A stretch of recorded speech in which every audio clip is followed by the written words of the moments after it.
Okay, what I want to go over this time is sort of just really simply, since it's actually pretty clear here. It's just exactly what places work and don't work as tourist destinations. And then also get into sort of the very quick and dirty sort of history of tourism, which of course has huge impacts here. First off, when you think of tourist destinations, it's the places that, again, remember, it's discretionary income. So every tourist destination is competing not only with every other tourist destination, but also with everything else that you could spend your sort of, funny money or free money on. And this makes tourism, as I mentioned before, just incredibly fragile and incredibly risky because it's, as taste or interest change, then all of a sudden a popular place can disappear. Acapulco is a perfect case in point. And then other new places like Cozumel can show up. And on one hand, it's easy to design something that might be attractive, but that doesn't mean it's going to be successful. And so when you look at a tourist destinations, you see they have to have a short but very impactful shopping list. There must be things for people to do, obviously. And this has to be multiple things. It just can't be one thing. And there has to be a lot of resources that are available and invested. So, places to eat, things to do, things to buy, things to see. All this has to be provided and accessible. It doesn't matter if you've got it, but it has to be accessible. And accessible in the sense that easily accessible to a tourist that doesn't want to spend a large amount of time stuck in gridlock or having to hike somewhere. It must have a complex infrastructure. People, even in say if you're in Egypt, for example, and you're a tourist and you're looking at archaeological sites, you expect to be able to get around easily. You expect stuff to be explained in multiple languages, so you don't have to think about things. You expect to have access to bathrooms and water and food and other interesting things if you get bored of the archaeology. So all this stuff has to be available. You have, among other things, of course, you have to have places to stay, and they have to be places to stay that the tourist population finds attractive. So if they want a 4-star hotel bedroom, giving them a tent's not going to work. And so this means there has to be an enormous investment in things. Waikiki is a really good example. There's enormous investment in infrastructure in Waikiki, not only the obvious things like the hotels and the roads, but also things like the paving on the sidewalk, the lighting.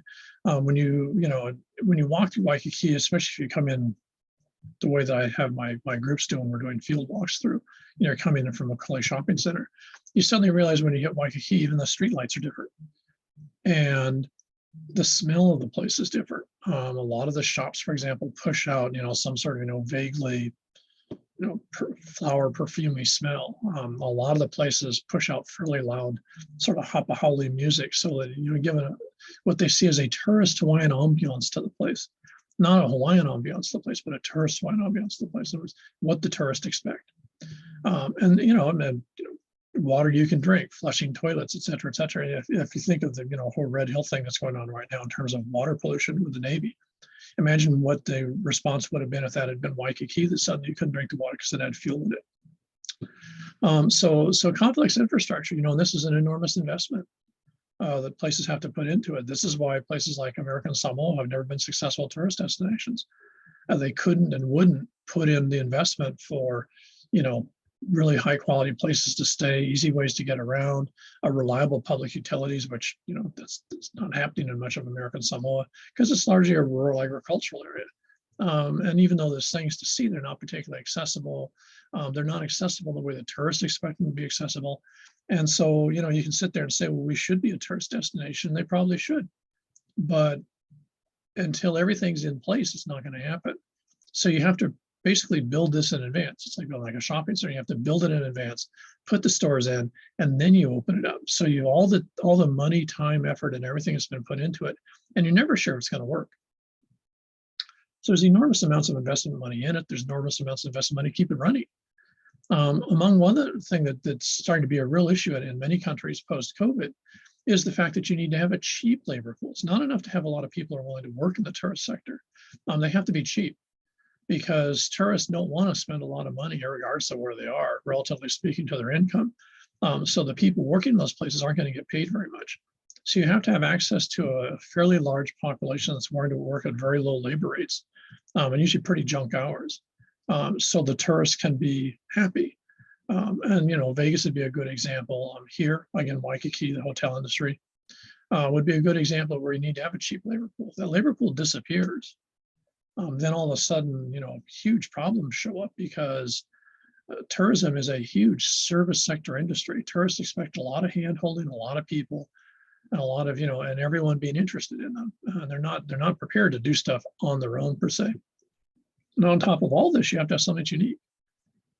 It doesn't do any good if Maui had built a Waikiki, it wouldn't have worked. If the Big Island had built a Waikiki in Kailua Kona town, it wouldn't have worked because they're not unique.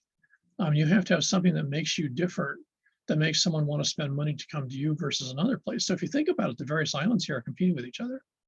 If a tourist is thinking coming to Hawaii, do they choose Kailua Kona, the Kona side of the Big Island? Do they choose Maui? Do they choose Waikiki, Oahu? Do they choose Aulani and Kapolei, Oahu? All those places are competing with each other. So they're not only competing, against other locations on the planet, but they're also competing within, a fairly small area. So you have to have something that's unique. And again, and this is the problem that Waikiki got trapped into that they still haven't figured out how to get out of, is it has to be unique, but then also because tourist interests change. If they've been to some places, that becomes normal. So you have to come up with something new. Disneyland's a perfect example. They're constantly getting rid of old stuff and putting in new stuff in Disneyland. Because on one hand, people want to go there because, I went there when I was a kid, I want to go again type thing. But on the other hand, if there's nothing new, they're going to go, well, I don't want to spend that much money to go see something I already saw. So even successful tourist destinations have to constantly sort of reinvent themselves, which is a huge discussion going on right now here at Hawaii. How do you reinvent local tourism? So if you think about it, working against tourism, physical constraints, tourist destinations that are very steep on slopes don't tend to do very well because tourists don't want to walk and they certainly don't want to get sweaty in most cases. You have to have, what type of attractions do you have available? Do the things that people can do there, does that fit the audience that you're trying to get, or is it some sort of disconnect there? Ironically, are there tourist stereotypes of that place?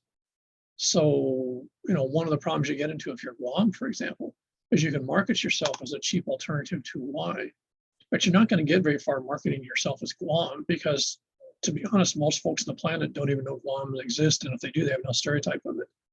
They don't have any particular compelling reason in their head that, oh, this is someplace I should spend money to go to.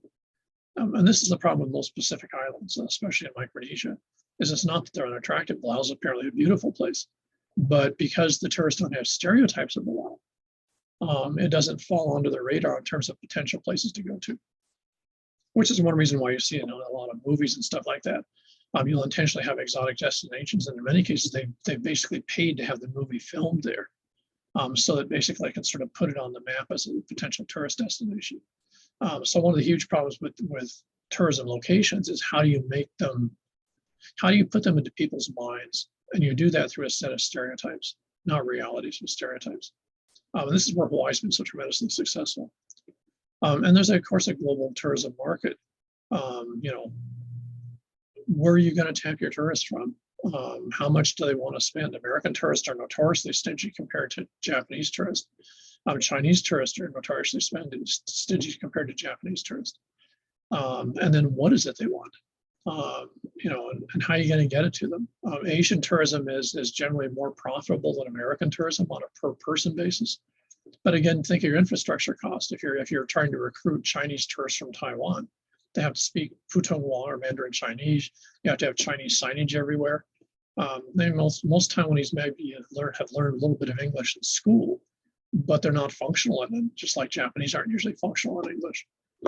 So, if you change your audience, you're going to have to change how the investment that you make to make them comfortable and happy, which means that they're going to show up.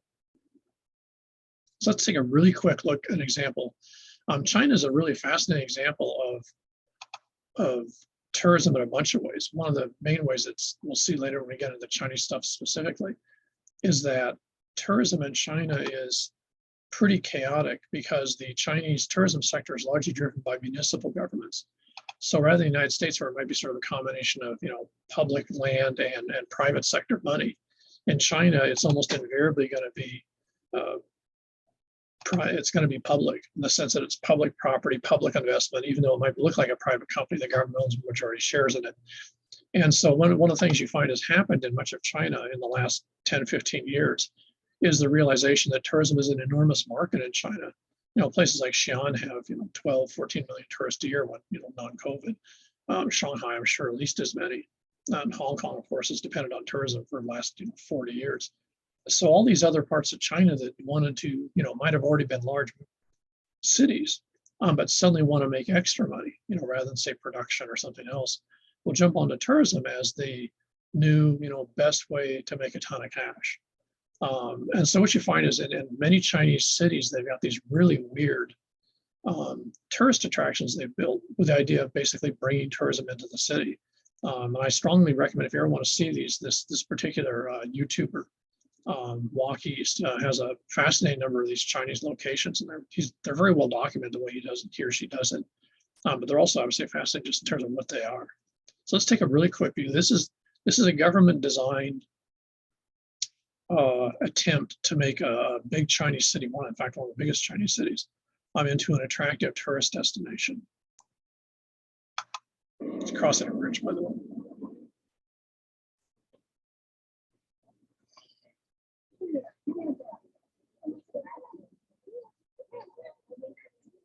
There's the tourist destination.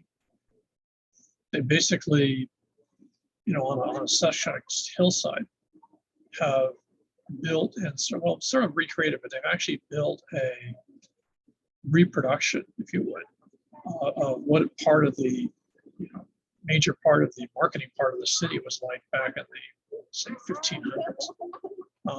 And it's sort of successful. I mean, this is from September last year. So what you see here is a very explicit attempt by government to draw tourists. It's their version, like you said, it's almost like their version of Disneyland. This entire thing is an enormous shopping complex with some entertainment in it, but largely shopping and eating. But it's also so unique, and to be honest, it's pretty seriously spectacular. And so what you're doing is you're basically providing an excuse or trying to get people to come to Chongqing just for the purpose of being a tourist versus being a businessman or something else. And so this is a real good example of trying to build a tourist destination, and it must have cost a mind-boggling amount of money to build this thing. Not to mention infrastructure costs, et cetera, et cetera. Not the least part that makes it exciting is the river. The Yangtze rises substantially during flood season and drops dramatically during the dry season. Though the Three Gorges Dam is upriver, so they've sort of controlled it somewhat. But everything here is major engineering complications because this existing city already existed here. She's just slapping this up the side. This is a classic example, 2021 of a tourist destination very explicitly just for tourists. Now, in this case, I don't think this was ever intended for external tourists. This was intended very explicitly for Chinese tourists. And in China, very quickly, in fact, by government mandate, the government in China is basically telling folks and telling governments that we want tourism to be Chinese first. If foreigners come in, that's fine, but that's not supposed to be, what you guys are about. You're supposed to actually do tourism by and for Chinese tourists. So you're trying to attract tourists from other parts of China to Chongqing, which, to be honest, doesn't really have a great reputation in terms of industry place to go. He's got a number of these, and they're absolutely fascinating, sort of videos to watch, and also when you think about the logic behind them.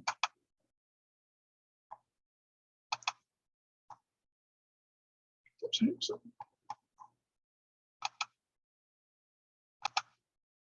so very quickly, since a lot of this is pretty self-explanatory, modern tourism, the way that we think of tourists, people going someplace for short terms of entertainment, that's pretty much, again, as I mentioned last time, it's pretty much starts in the 19th century. In fact, you want to get technical about it, that type of tourism only starts when the growth of the middle class.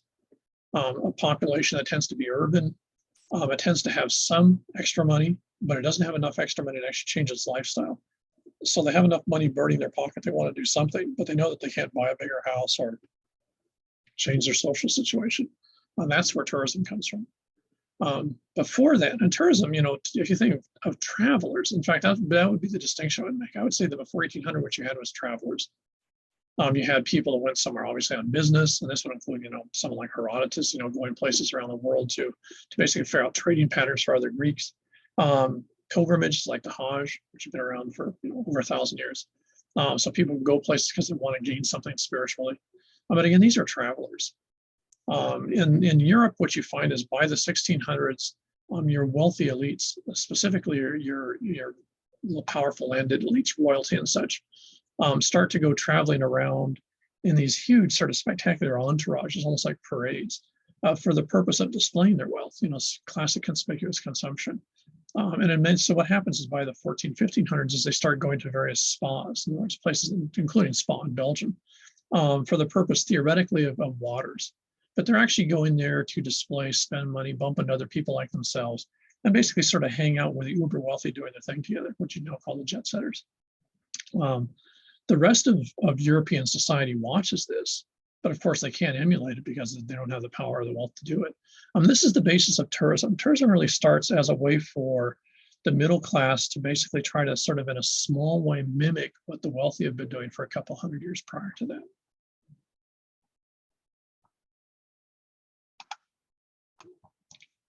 Okay, so what you find is by, say 1800, just arbitrarily, you get this growth in the middle class.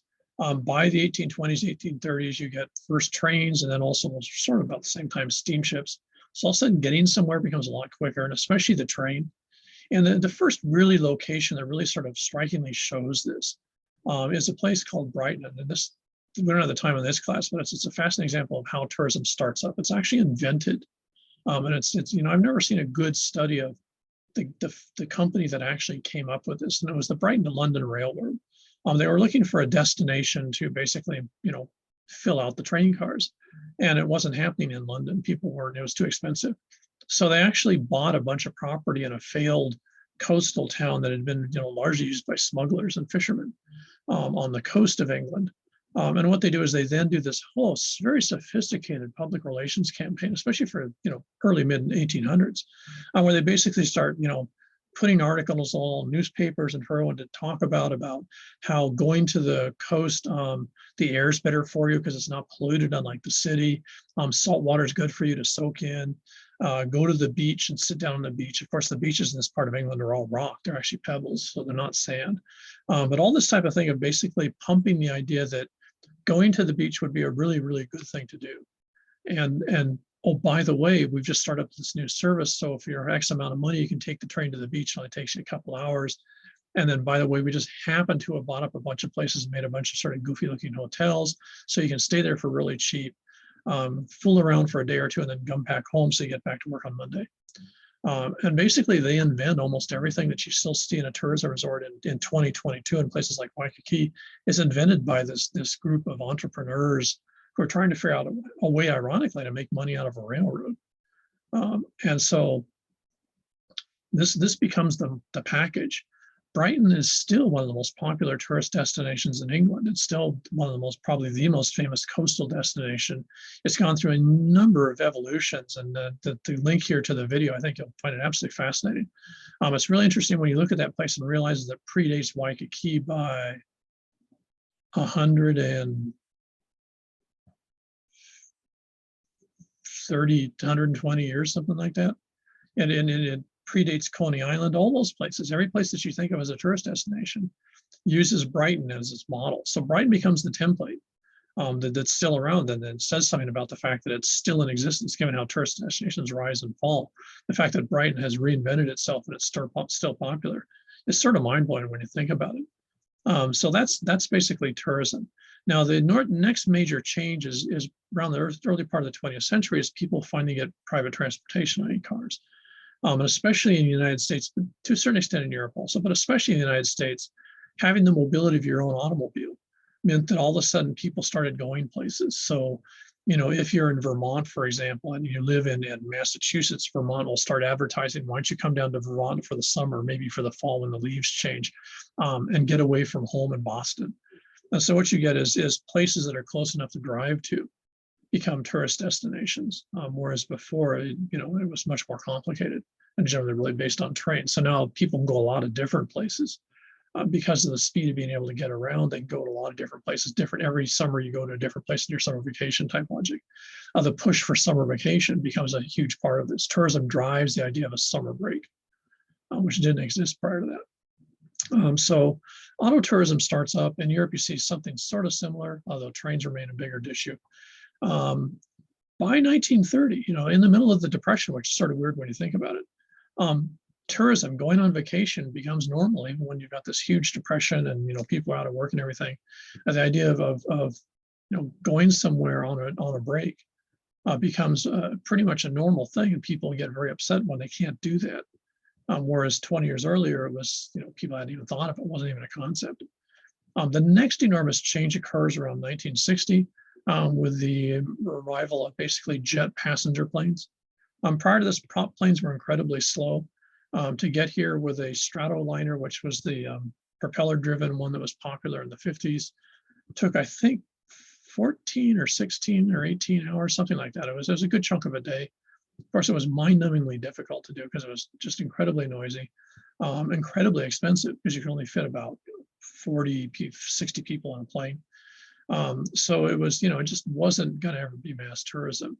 The minute jets arrive and you get, the 707, the early jets, basically, and especially United Airlines, who basically invents modern jet travel, the idea of what we now call coach. So the idea that you treat passengers like freight, you pack as many of them into an airplane as possible because the airplane gets to its destination in such a short period of time that they can suffer with that. So whereas, you can only maybe fit 60 people on an airplane that took, a large part of a day to get here from San Francisco, and now you can cram, a couple hundred people on an airplane and get them here in 4 or 5 hours. So this is what we call bulk or basically mass tourism starts with the arrival of jet travel, because now all of a sudden, if you would, the planet shrinks. The ability to get someplace in an incredibly short period of time becomes incredibly easy. And you see this anytime there's a vacation, like say Christmas break or say summer break, and the enormous amount of air travel that occurs is reflective of the power of basically the jet engine.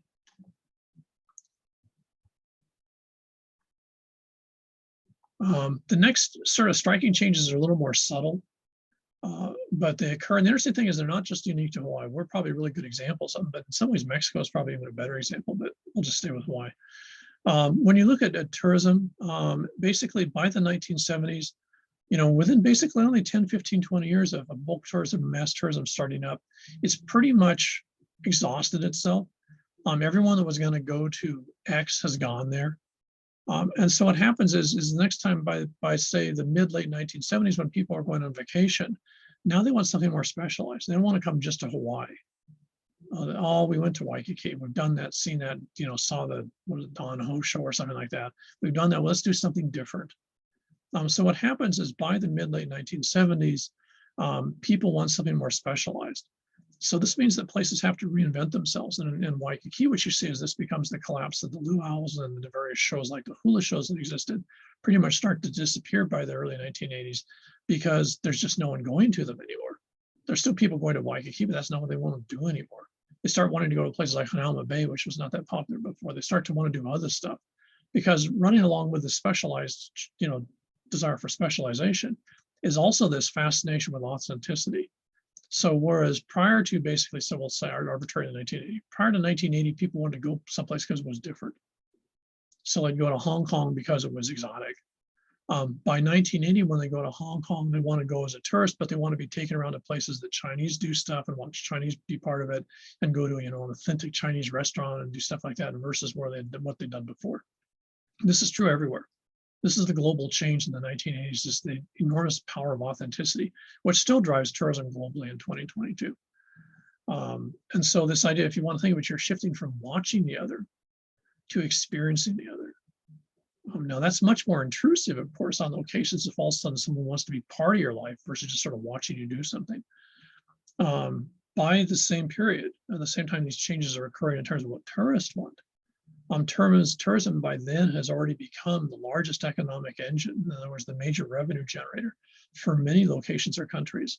So even though a lot of places might not have been too thrilled with the more intrusive nature of modern tourism, once you're addicted to the money and you found ways to spend the money, it's really hard to go back to a smaller salary. And so they basically have to make all these changes. And there's a real technical aspects in terms of by the 1990s, there's change in investments, whereas investment in the 50s, 60s, 70s had been large corporations, United Airlines, Kaiser, Hilton Hotels as a hotel owner. By the 1990s, 2000 period, what happens is those folks get out of the tourism ownership business and they get in the tourism management business. Hawaiian Airlines doesn't own any hotels. Almost no airlines owns any hotels anymore. Now, a lot of them did. Lufthansa, United used to be major investors in hotels. They've gotten out of all that. So what's happened, and Hilton, for example, owns very few properties. Now they manage properties. So what's happened is the corporate investment is pulled away. And now what you've got is really thousands or maybe millions of people investing in things like timeshares, Airbnbs, vacation second homes, what you see all over Hawaii. Are individuals investing. The building might look the same. Trump Tower looks like a hotel, but it's not. It's individually owned or occupant owned residences that then Trump, whatever the corporation that manages the property, uses the time that the folks aren't living in it. They rent that out as hotel rooms to temporary visitors. By about 3 years ago, there was enormous oversaturation in a lot of locations. Venice, the most famous. Paris was also getting very aggressive about this. Kyoto in Japan, same thing. And the interesting thing is what COVID did is sort of woke everyone up to that. Certainly true here, is all of a sudden when tourists stopped, people looked around and realized how much tourism had impacted them. Because, if you think about it on a day-to-day basis, from Monday to Tuesday to Friday, you don't notice change. It just becomes normative. It's all of a sudden when everything disappears and you look around and realize, oh, the traffic's gone, the beaches are accessible, et cetera, just exactly how much tourism had changed your life experience.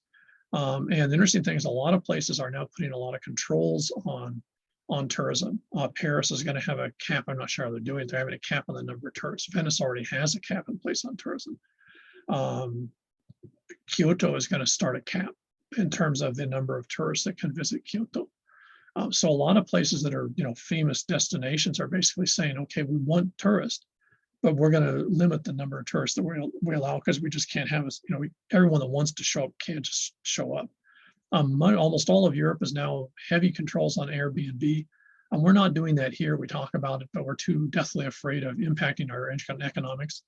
But a lot of locations basically are now very heavy on control of where tourists stay, where tourists go, how tourists access. This is probably one of our fascinating aspects is the realization that tourism, a lot of places are starting to realize that tourism, which just seemed like the money generator, actually has enormous social and economic and environmental cost. And if there was if there's one of the good sides to COVID, you might say is the real sort of the wake up call it put in a lot of places. It's just exactly what they were giving up in their world to get the tourism dollar.